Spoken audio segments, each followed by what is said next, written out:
Olá, boa noite, sejam muito bem-vindos. Você que estava ligado em Um Refúgio para o Amor, continue com a gente. É hora de ficar bem informado no SBT Brasília, segunda edição. E hoje você vai ver: Ministério da Educação decide encerrar projeto de escolas cívico-militares. 4 unidades de ensino do DF serão afetadas pela decisão. Polícia prende furtar carro usando o golpe da batida. Criminosos foram presos em Braslândia. E Congresso aprova reajuste de 18% para a segurança pública do DF. As principais notícias do dia, eu sou Anne Guerreiro, te mostro a partir de agora. Já estamos no ar.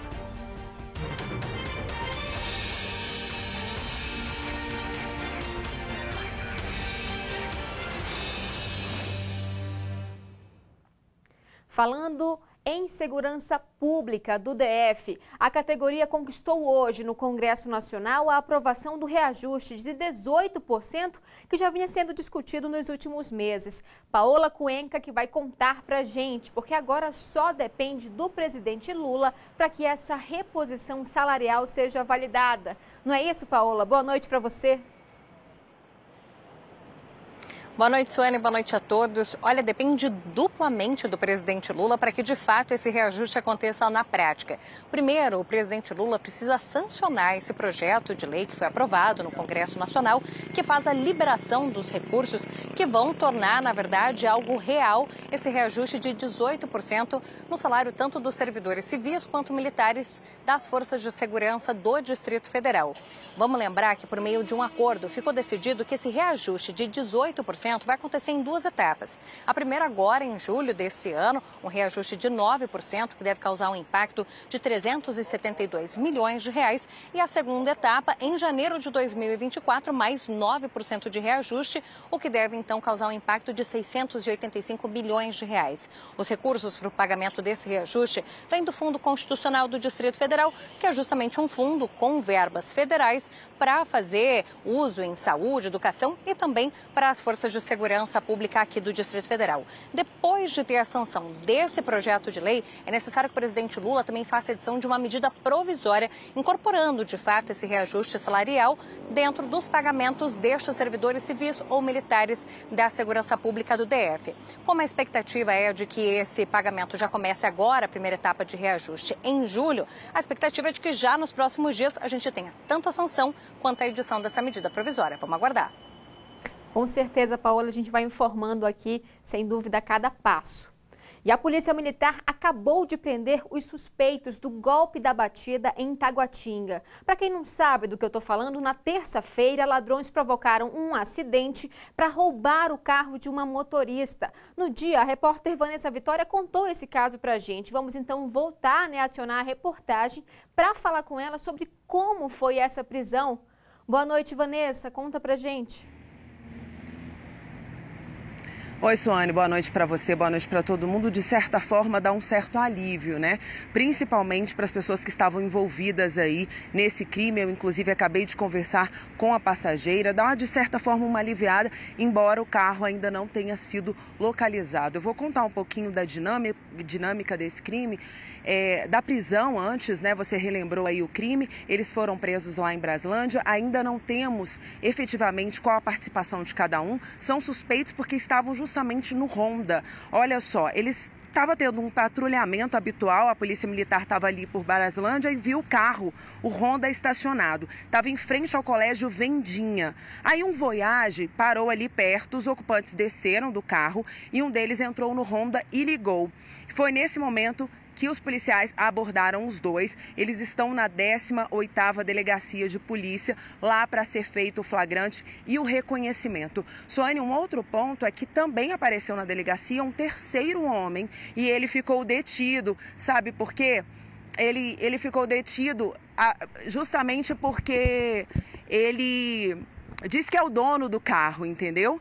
E aí ele acabou ficando detido lá na delegacia para que seja feito o reconhecimento. A gente já tinha dado que esse Honda tinha a placa clonada, né? Esse veículo não tem nenhum tipo de restrição contra ele, inclusive a polícia seguiu, né, pelos radares, e agora a gente vai seguir para ser feito o reconhecimento, entender a dinâmica, quem participou de quê, quem estava armado, quem não estava, quem levou o carro, mas por enquanto o carro delas ainda não foi encontrado. Eu volto com você, Suane.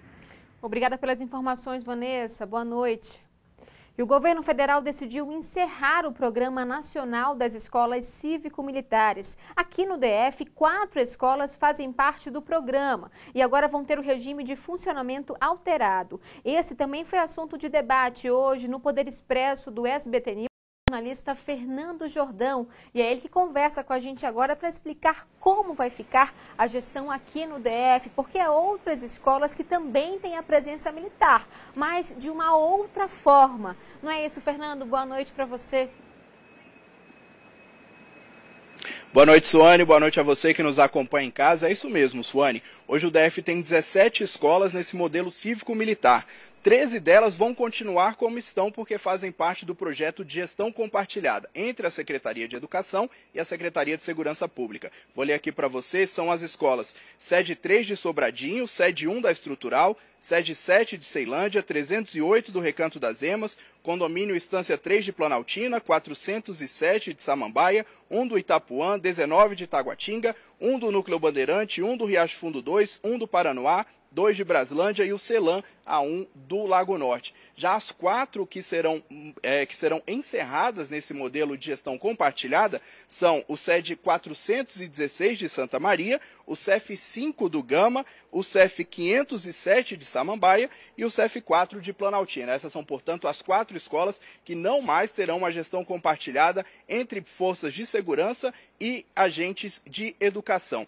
Essa decisão do governo federal foi adotada em 2019, esse modelo de gestão compartilhada foi adotado pelo então presidente Jair Bolsonaro e foi extinto por meio de ofício do atual governo do presidente Lula, em que o Ministério da Educação e o Ministério da Defesa dizem terem feito uma avaliação e chegado a um acordo pelo fim do programa. Mas eles pedem uma adesão gradual, uma adoção gradual dos procedimentos para o encerramento, para que não atrapalhe o ano letivo dessas escolas em que o modelo já é adotado.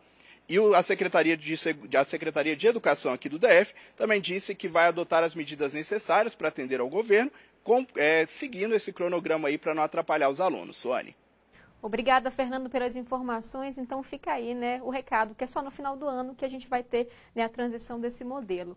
Após negociações com o GDF, cooperativas de catadores conseguem acordo para aumentar o valor pago por cada tonelada de material reciclável.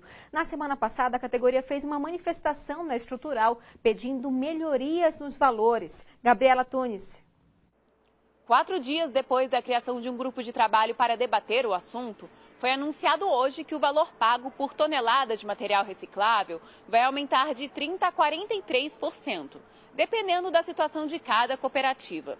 Nos contratos atuais das cooperativas com o GDF, o valor pago por tonelada para cada trabalhador é de R$ 304. E agora, com o reajuste, vai passar para, no mínimo, R$ 395 e pode chegar a R$ 434.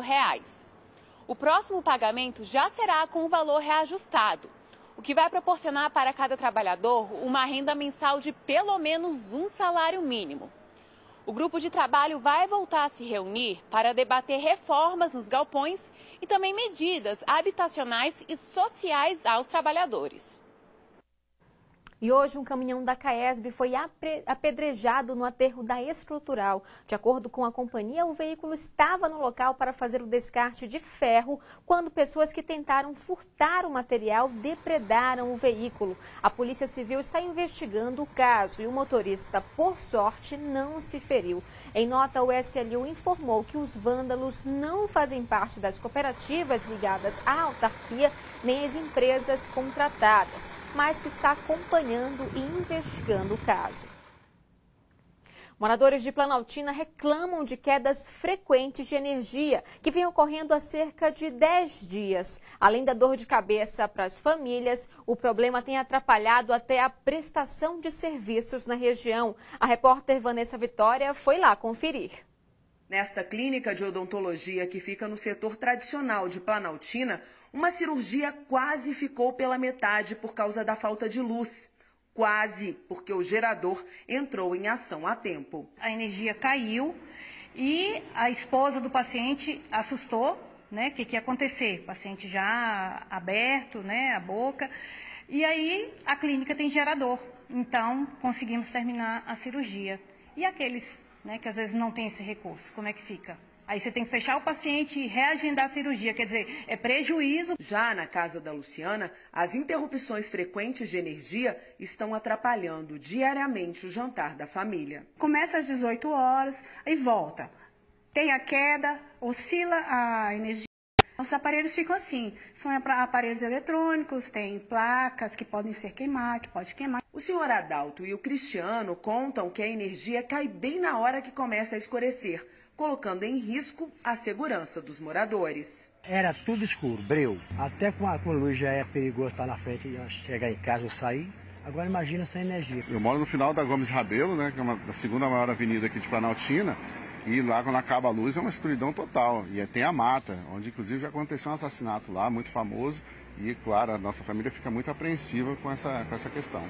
De acordo com os moradores, as quedas frequentes de energia elétrica em alguns bairros aqui de Planaltina começaram há mais ou menos 10 dias.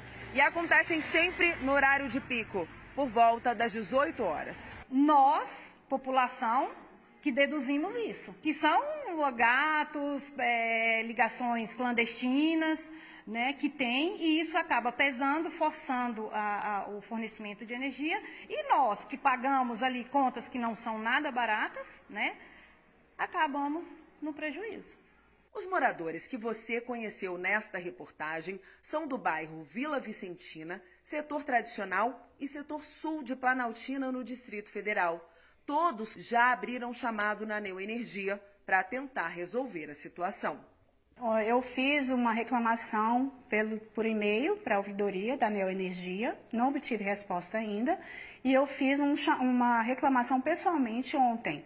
Mas a resposta que eu obtive é que vou ter que esperar aí mais ou menos uns 10 dias para que isso seja resolvido. Bom, e como resposta, a Neoenergia disse que a instabilidade está sendo provocada porque o bairro está passando por obras de manutenção e modernização da rede elétrica e que, por isso, são necessários desligamentos programados. A companhia acrescentou que está enviando avisos aos moradores das áreas afetadas e que os trabalhos continuam no bairro durante a semana. Então, a população vai precisar ter um pouco mais de paciência pelos próximos dias. E novidade para os motoristas, a partir de agora é possível indicar outro condutor em caso de infração de trânsito pelo aplicativo da CNH Digital. Antes, precisava ir presencialmente ao Detran. A medida vai facilitar a vida de muita gente. Veja na reportagem. A Ingrid utiliza o carro da sogra com frequência. De vez em quando, ela acaba sofrendo alguma infração no trânsito e a multa fica registrada no nome da sogra, que é a proprietária do veículo. E para a Ingrid transferir o registro da multa para o nome dela é uma dor de cabeça. Preencher um formulário, levar as cópias autentificadas de algum documento de identificação, ir até o local, esperar. E aí, então, é tipo um trâmite que às vezes dificulta, especialmente para quem trabalha. O Carlos Gabriel também sofreu com essa burocracia há um tempo. Ele emprestou o veículo para uma pessoa e acabou tendo multas registradas no nome dele. Tive que retirar cópia de documentos pessoais meus, CRLV do veículo, CNH, comprovante de residência. E foi um processo um pouco burocrático e demorado, né? O cidadão que antes precisava perder tempo se deslocando de forma presencial aos balcões do Detran DF, agora poderá fazer a indicação pelo celular sem sair de casa de forma prática e ágil. Ali dentro do aplicativo, ele já consegue entrar ali na aba de condutores e fazer infrações e fazer a indicação ali do real infrator. Lembrando que ele tem um prazo de até 30 dias para fazer essa indicação, caso não tenha sido pego em flagrante. A gente espera que isso facilite o acesso da população para resolver os problemas, né, em relação às multas. Eu acho que, para mim, se acontecer novamente, né, em relação ao carro da minha sogra, vai ser um adianto muito bom. No Hemocentro de Brasília, todos os tipos de sangue com fator RH negativo estão com estoque baixo. E essa situação tem sido a mesma em bancos de sangue particulares também. Sinal de alerta para doadores, porque seja feriado, férias ou recessos, nos hospitais sempre há alguém precisando de sangue. Olga Amaral. Um vazio que preocupa. Nesta época do ano, as doações de sangue têm uma queda de 75% neste banco de sangue particular de Brasília. Esse período de férias escolares, recessos dos órgãos públicos, fazem que as pessoas de Brasília viajem muito, né? Então a gente faz um trabalho até de pedir às pessoas que doar antes de viajar para que podemos ter um estoque seguro. A necessidade de conscientização é grande por aqui, porque somente 1% da população de Brasília doa sangue. O ideal, segundo o Banco de Sangue, é que esse número seja de 3,5% a 5%. Ver a situação do Banco de Sangue com essa necessidade de doadores não teve jeito. Me sensibilizei, eu que sou doadora há bastante tempo, resolvi fazer minha doação. E o interessante, o meu sangue é o A positivo. Aqui a necessidade está maior com relação ao sangue O positivo, A negativo e O negativo também. Mas fiquei sabendo por aqui que todos os tipos são especiais. Então vale muito a pena esse ato de amor. E para fazer a doação, nada de jejum. Tem que estar alimentado. Não pode ter feito uso de bebida alcoólica nas últimas 12 horas. Se fez tatuagem ou piercing, é preciso esperar entre 6 meses a 1 ano. E é claro, está em boas condições de saúde. Todas as pessoas que estão com a saúde em dia, né, maiores de 18 anos, mas também é importante frisar que os menores de 18 anos, a partir dos 16, pode vir acompanhado do pai, da mãe ou de algum responsável e fazer a primeira doação. O medo da agulha era um obstáculo para Gustavo. Ele decidiu enfrentar esse medo e fez a primeira doação. Coloquei uma meta esse ano aí de doar 2 vezes por ano. Demorei um pouquinho, mas eu vim e tá sendo muito bom. Achei que o trauma antigo ia me dar medo, mas superei o trauma e tô aqui doando e por enquanto tá dando tudo certo. Então, se você é doador ou como o Guga quer participar aí desse ato de amor, pode ir ao Hemocentro de Brasília, das 7h15 da manhã às 6 da tarde. É só agendar nesse site que aparece aí na tela e marcar dia e horário. O Ministério Público do DF enviou hoje à Secretaria de Educação um ofício pedindo informações sobre a oferta inadequada de merenda a alunos da rede pública. A gente tem mostrado aqui a situação durante esta semana. Pelo menos 3 escolas estão com a despensa quase vazia e os alunos estão recebendo apenas suco e biscoito. Segundo a Procuradoria, esses não são problemas pontuais. Além da merenda, o MP também questionou à Secretaria a obstrução das atividades do Conselho Alimentar Escolar.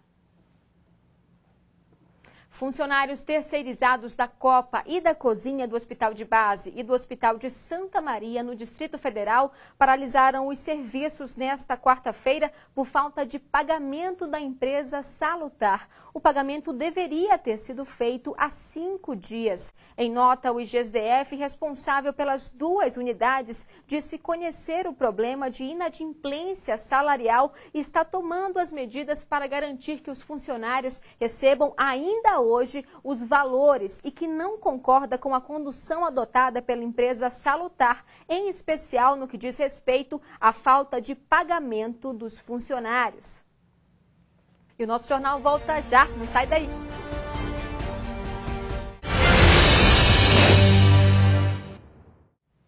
E termina nesta quinta o prazo para se inscrever no Qualifica DF. São mais de 8.000 vagas para vários cursos de qualificação profissional.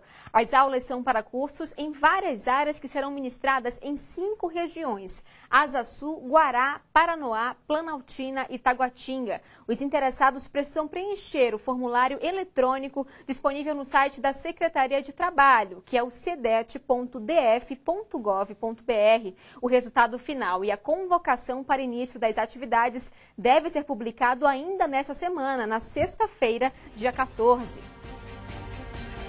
A gente fica por aqui. Muito obrigada pela sua companhia. Uma ótima noite para você. E a gente tem um encontro marcado amanhã de novo, hein?